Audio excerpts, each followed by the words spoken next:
Balimao, très très urgent et très très bonne nouvelle. Ah, Balimao, bonne nouvelle, bas de baby. Billet mercredi 8 juin 2022. Balimao, ne kunya fo awnyana ngo jaman be buguni awa malion jaman ba de wira buguni bi.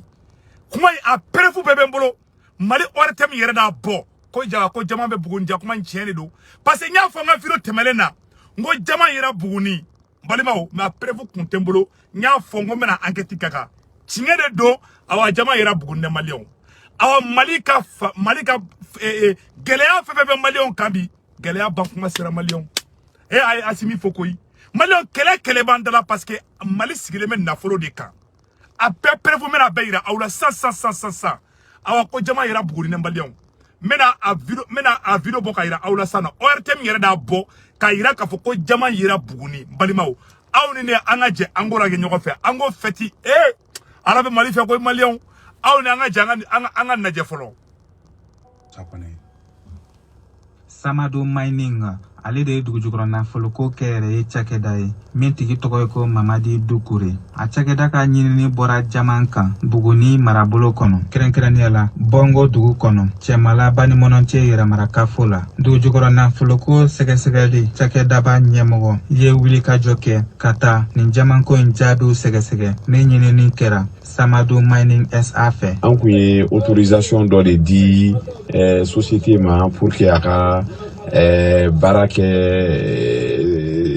ka jama ɲini donc autorisation an b'a fɔ ma autorisation d'exploration ale délai kalo 3 de donc o kalo 3 kɔnɔ an nale an ɲɛ b'a la o kalo 3 kɔnɔ u sera ka baara kɛ f'u ye jaman fitinin dɔw sɔrɔ donc an bɛ yan o de kɔnɔ bi u nana u y'a yira na u ka baara bɛ ka min kɛ donc en service technique no y'anw ye an bɛ ka cogo bɛɛ kɛ pour que k'u accompagner ka permis d'exploitation ɲini ka d'u ma baara ka bɔ nin cogoya la a ka kɛ baara belebele ye pour que don nata la an ka jama caman sɔrɔ an tun bɛ ɲini ni waati de la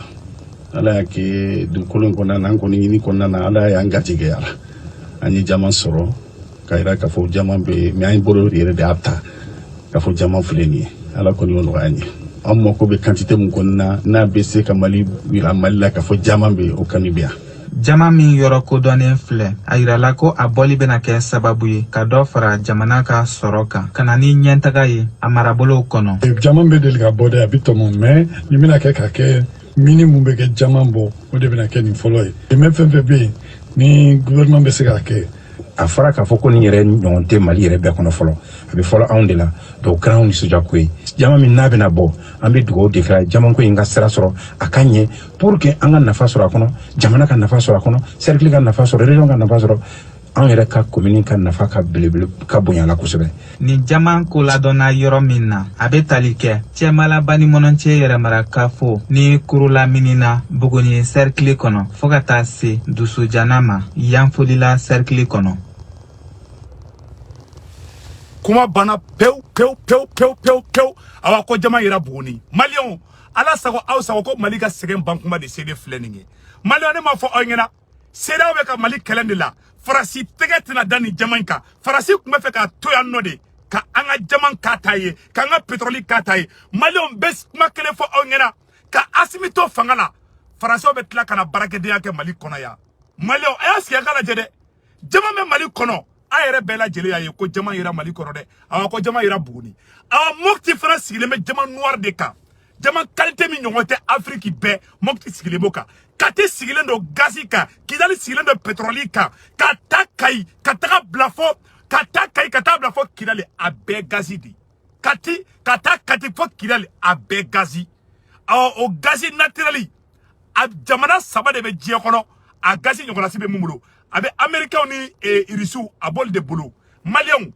asibi be fe kanga jamana sigi an yere de ma o de ko so ngawma ngo maréchal asimi te tlongela de ni jamana di yere wolo dema ka jamana di horon dema ala be barka do jamana la tantu kwadla ayere ya yebi ni jama mana boli damne domina licham fra yera buguni a ne re be so ataka muso fra furu buguni ne ko licham fembe ka batterie glan ko fana yera buguni ndela ko fana video yira awla jama yera buguni licham fana yera buguni fen chama de yera buguni balimao donc ka fo onyera ko presa asimi kele dɔwɛrɛ tɛ dɛ u bɛ fɛ ka Mali fɛnw de kɛ u yɛrɛ ta ye Asimi bɛ fɛ de Mali fɛn bɛɛ ka kɛ maliyɛndenw ta ye Mali sanu ka kɛ maliyɛnw ta ye Mali wari ka kɛ maliyɛnw ta ye Mali jama ka kɛ maliyɛnw ta ye Asimi bɛ kɛlɛ o kɛlɛ la Asimi bɛ fɛ Mali ka yɛrɛma hɔrɔnya de ka sigi maliyɛnden bɛɛ lajɛlen ma Faransi tɛ fɛ o de ka kɛ politicien minnu bɛ Faransi ka baara la minnu bɛ Faransi ka ci la olu fana tɛ fɛ o ci de ka kɛ awa kɛlɛ o kɛlɛ bɛ Asimi nɔfɛ o dɔrɔn de kɛlɛ don walasa an ka jamana ta ka a sena bolo siri ka ta ka di Faransi ma dɔw ka laɲini o dɔrɔn de awa ala tɛna sɔn o fana ma Maliens mena bɔ k'o yɔrɔ fana yira aw la awa u ye video dɔ fana bila yara lithium yɛrɛ Buguni u ka fɛn bɛɛ kɛ ka batterie dilan n'u b'a fɔ ma ko lithium o yɛrɛ Buguni mara la balimaw mena fana video fana bɔ k'o yira aw la ko jama yɛrɛ Buguni a yɛrɛ y'a a bɔra a y'a video ye san nɔ awa o jama dɔrɔn tɛ dɛ lithium u ka fɛn bɛɛ kɛ ka batterie dilan n'u b'a fɔ ma ko lithium o fana yɛrɛ Buguni an balima nouvelle dɔ fana bɛ minnu fɔ bɛɛ lajɛlen ɲɛna dɛ ko u bɛ ka terroriste ko kɛlɛ bɛ ka taga Boko Haram mɔgɔw minnu bɛ Nigeria terroriste ɲɛmɔgɔ minnu bɛ Nigeria ko Bazoum Niger Bazoum de filɛ nin ye n balimaw ka tɔgɔlu ta k'u bila fɛ yen u bɛ to ka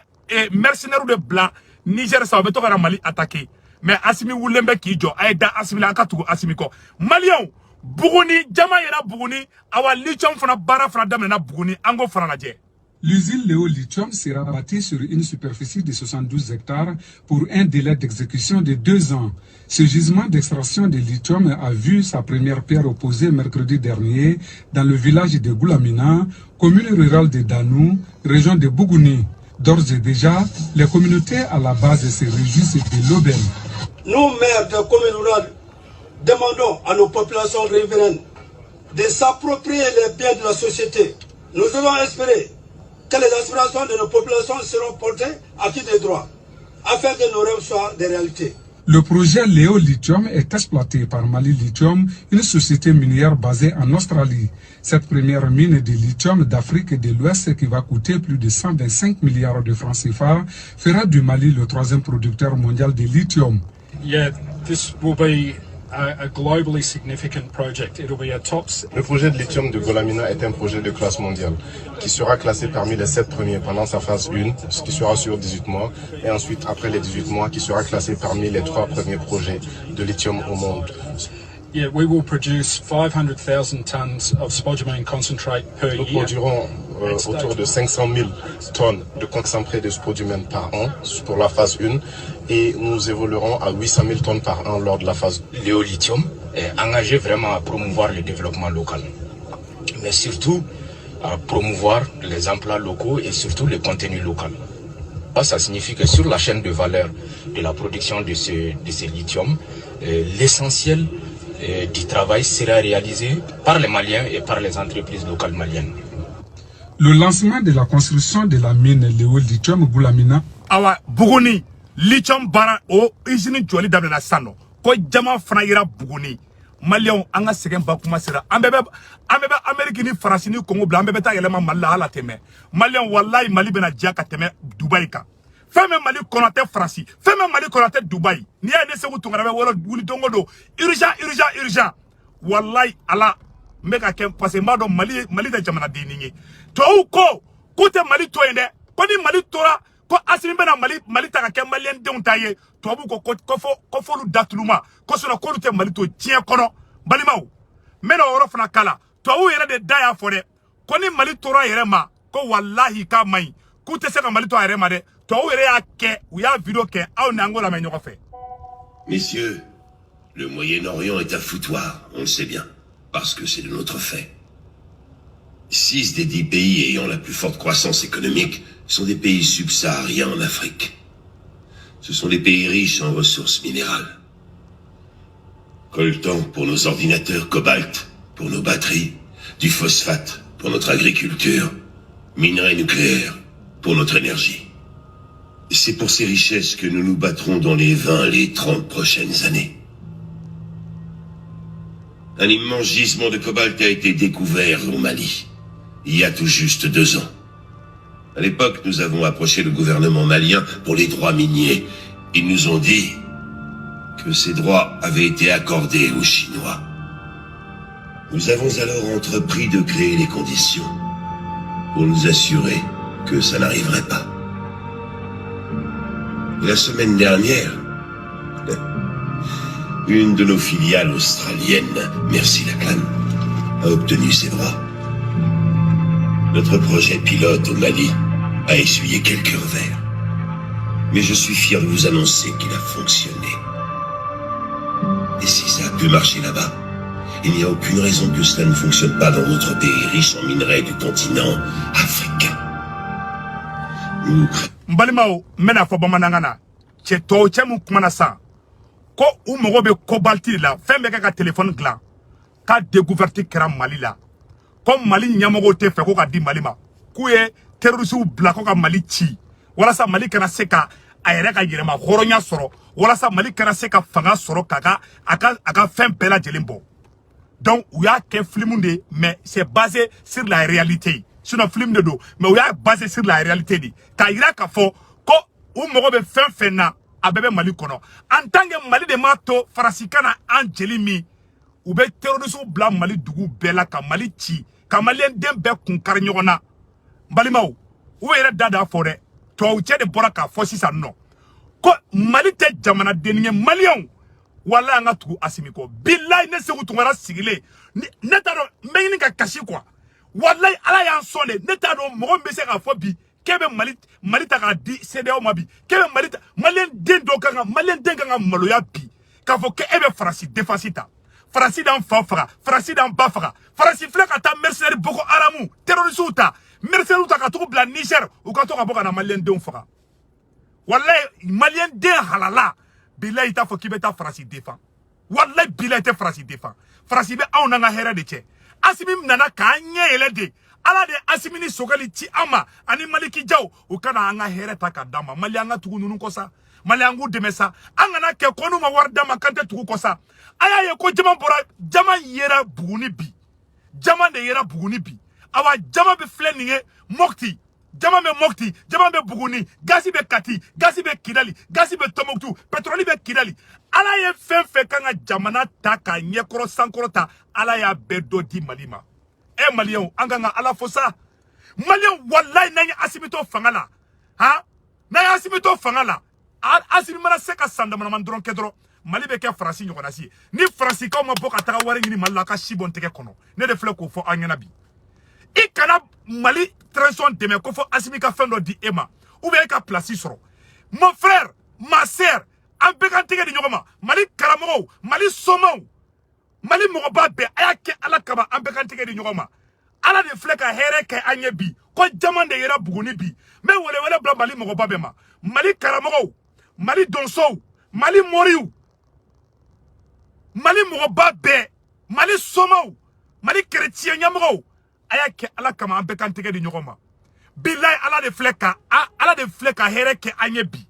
amogote andonga ta sakoji sa feble amogote andonga wuli ko Fransi amogote ka donga wuli ko Ameriki na yanga sanu boli damne sanu me Malila jama me Malila petroli be Malila fembe be Malila cobalt be Malila amogo be jeratike fefena ala ya bedo di Mali mabi e Mali anga ala fosa ye munu me Fransi ka barala de goyo daga gelede turu litri yelala de essence daga gelede mana kan ni malu ya kuma odi billahi ne mogo do sigile kebe kan kuma fo ina fo ay gele de ngini ka kan yerema ango ngame anga yerema horonya de no fe mogo ni bi ka yerema horonya no fe billahi be sege be ko bla ikuna cheche ni ere ko kibika independence no fe kibika yerema horonya de no fe billahi ala ibe sege amerikia aga independence ngini anglais obulo domina amerika unye segenke ukumeni ga wulu ko sarala amerika mais amerika te ne sa fe bia awa Mali on be segede segena to anga bla asimi contrôle segena to anga bla sogeli contrôle segena to anga bla maliki jaw contrôle segena to anga bla wage contrôle segena to anga bla modibo kone contrôle segena to anga bla sadio kamara contrôle segena na bla ayerama fana ka kele munu me Fransi ka barala munu me ka Fransi Francis sengorla digidigi munu me ka makoro ko digidigi ol de be mangankolo chila anfi fanga nyini naw jamana yina tula mais jamana yina be demunna dem barkale munna on de fle jamana kuna bi malion jamande yira buguni bi ne se ko tungara kashira de bilay talay ayere kalaje jama te fende ni de awa jamana yira buguni balimaw mena anya woroni couper mena woroni yira awla awne anga jagara de nyoko fe jigera ani jama soro kaira ka fo jama be mi ay bolo yere de ata ka fo jama fuleni ala ko ni wono wani amma ko be quantité mun ko na be se ka mali wira mali ka fo jama be o kanibia jama min yɔrɔ kodɔnnen filɛ a yirala ko a bɔli bena kɛ sababu ye ka dɔ fara jamana ka sɔrɔ kan ka na ni ɲɛtaga ye a marabolow kɔnɔ jama be deli ka bɔ de a bi tɔmɔ awan balima o tɛ nin ya voilà donc an bena an balimacɛ dɔ ka kuma kala maliyɛnw aw ni an ka président Assimi ye kuma dɔ fɔ aw yɛrɛ ka nin kuma lamɛn chaque fois ne Assimi ka nin kuma dɔrɔn ne ɲɛji de bɛ bɔ. Je suis jeune au même titre que vous et si j'échoue c'est toute la jeunesse malienne qui a échoué. Aïe Assimi ka kuma mɛn ko je suis jeune au même titre que vous si j'échoue c'est toute la jeunesse malienne qui a échoué. Mali mɔgɔba bɛɛ an ka Assimi dɛmɛ baara in na dɛ wallahi jama in yelen bi ne segu tungara kasira di Mali an ka sɛgɛ de batola filɛ nin ye Mali bɛɛ bɛna taga baarakɛdenya kɛ Mali la hala tɛmɛ n bɛ ka tiɲɛ de fɔ aw ɲɛna publicité tɛ dɛ publicité kan tɛ dɛ n tɛ ka sara ko n ka kɛ fana koyi n bɛ ka kɛ ni ala cɛmancɛ la n bɛ kɛlɛ na depuis tɛ Assimi dɔn n bɛ ni kɛlɛ kɛ na parce que n b'a dɔn Mali ye fanga jamana de donc balimaw n bɛna nin yɔrɔ fana yira aw la aw ni an ka jɛ an ka na ɲɛ ɲɔgɔn fɛ. Anyara nana wuli ka ɲɔ ne layidu di maliyɛnw ma a kalo 3 ye nin ye a kɛra ni faransi ma Mali bila ni faransi ma Mali bila n bɛ lebu daw kun i y'a fɔ n bɛ lebu daw kun kisa lebu i y'a fɔ u k'a fɔ makɔrɔ ye foyi ma y'a la u bɛ dɛgɛ tɔw ta ka bɔ a jɔlen ka ye walahi n bɛ ka min nɔgɔ ni nin don wa u bɛna ɲininka de koyi n b'a f'u ye i ni i jɛ ɲɔgɔnw janfanci minnu bɛ dibi la i bolo ye ka Mali yɛrɛ ko ba ka Mali danbe ba tant que n'a bɛɛ ma sa k'a ban Ala t'a to yen a tɛ dɛmɛ o ma donc Seko Amadu de wulilen don ni mɔgɔ taar'i sigi k'i bɛ nin buruja a b'i bolo ne tilara a la o min kan ka kɛ ne y'o kɛ kunna n y'a kuncɛ Sikaso min kɛra anw t'o fɔ mɔgɔw ye a dugawu kuncɛ na ka ban Mali bi to yen de wa Mali bi to i y'a fɔ u k'a fɔ makɔrɔ ye foyi ma y'a la u bɛ dɛgɛ tɔw ta ka bɔ a jɔlen ka ye walahi faransi ka denmisɛnninw dadɔnbaliw b'a bɔ kabakuru la yen kɛra u b'u daji tu a kan n'a ma Mali fo bila n'a ma Mali foro bila a y'a fɔ makɔrɔ ye ko ala jɔn dɔ bɛ yan foyi muru t'a bolo bere t'a bolo foyi t'i bolo ni kɔlɔsi tɛ walahi n'a ma Mali fo bila fa lebutɔ don wa maa o maa farala ka diɲɛ jamanaw la o jamana lebutɔ don walahi aw si tɛ Mali kɔrɔ tun.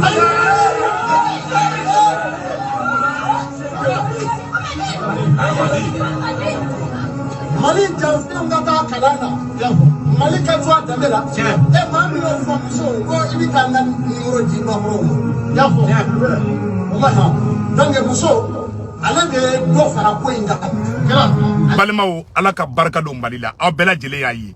ala de ni jaman di Mali ma bi an balimaw nin ye kibaruya dumanba ye dɛ awa Mali sigilen bɛ nafolo mugu de kan an k'an patienter an k'an bolo di ɲɔgɔn ma balimaw an kana décourager mɔgɔlankolon kana na an bila a yɛrɛ ma bila ɲɔgɔn na minnu bɛ Faransi ka baara la wallahi n'i y'a sɛgɛsɛgɛ i bɛ taa sɔrɔ maliyɛn yɛrɛ yɛrɛw tɛ n bɛ ka tiɲɛ de fɔ an ɲɛna bi wallahi ala Mali hinɛ b'a den bɛɛ la bi maliyɛnw o yɔrɔ tɛmɛnen kɔfɛ ka bala n bɛna nin fana yira aw la aw ni an ka jɛ an ka lajɛ ɲɔgɔn fɛ c'est pour vous dire que président Assimi a sigilen tɛ président Assimi a y'a kumakan na bɛ Assimi ko bɛɛ ka don sɔrɔsiya la Assimi ka message mɛnna awa bɛɛ commencera ka don sɔrɔsiya la aw ka Assimi ka kuma lamɛn yan. Denmisɛnninw minnu si bɛ san 18 ani san 35 la olu sugantira jɛnɛkulu dɔ cɛman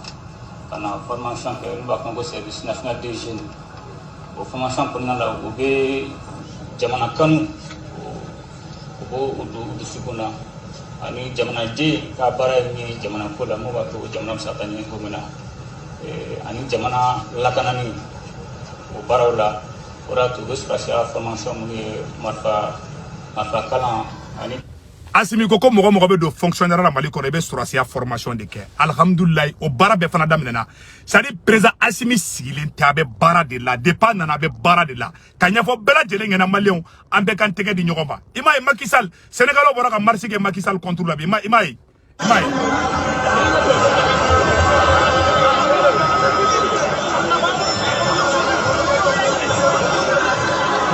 A jamana fɛn fɛn bɛ ka Mali kɛlɛ a bɛɛ bɛ ka problème sɔrɔ i m'a ye Macky Sall Sénégalais fana wulilen bɛ Macky Sall contre la sisan nɔ sari Mali e jamana barkali de awa ordre mondial be damne Mali de kono yanno ala ka barka do Mali la Mali an kan tegeri nyogoma an ga wolole be bela jele ma be ka transition deme u be barala u be ka nga yere ma horonya de damba asimi tere kainde ima de be asimi nana dron an be an ga sanu ni fem be ka kan yere taibi asimi kainde an ga do ka ala ka fanga nyabulu ala kana changer fana ani shogelu ku bolo di nyogoma vraiment les dieux Assimi Shogeli c'est les dieux Assimiline et Shogeline no fraction flat dron awaika bana be bampeu